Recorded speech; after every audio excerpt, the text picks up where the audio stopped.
24 годишниот Дарко Митровиќ од Скопје прв стигна до Светиот крст, што архиепископот господин Стефан го положи по осветувањето на водите во реката Вардар. Тој беше најсреќниот меѓу 160 пријавени на централната манифестација за одбележувањето на водици во Скопје. Меѓу пријавените годинава имаше само едно девојче, Јована Џеповска. Младата студентка на медицина за телевизија 24 кажа дека за прв пат годинава учествува на централна манифестација во Скопје. Главна мотивација да се пријави, како што кажа, и била љубовта кон верата и традицијата.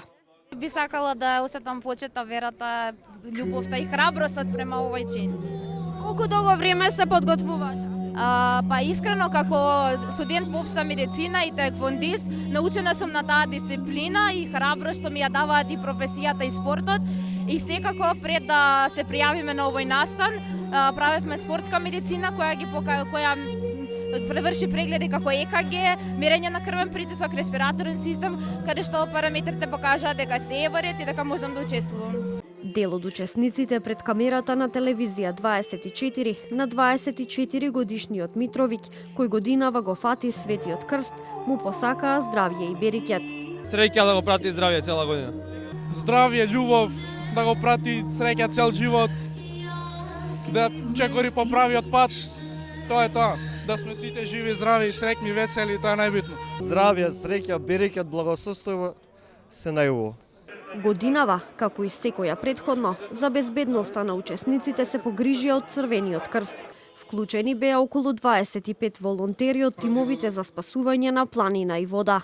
Морам да напоменам, не се само екипите од Црвениот крст, тука се и представниците на МВР, односно специјалната единица Тигар, кои ќе се погрижат буквално на делот на вода и медицински потреби, доколку има потреба, нели, да се интервенираат. Годинава беше зголемен водостојот на реката Вардар, па тоа малку им ја отежна ситуацијата на оние кои беа во водата, но и на спасувачките екипи. Еден од учесниците беше повлечен од водата и остана заглавен на средината на брзата река.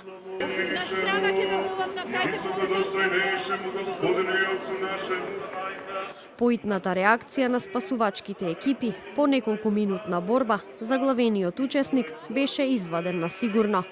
Одбележувањето на празникот Богојавление почна во 9 часот во храмот Рождество на Пресвета Богородица, каде што богослужеше поглаварот на Македонската православна црква, Охридска архиепископија, архиепископот господин Стефан.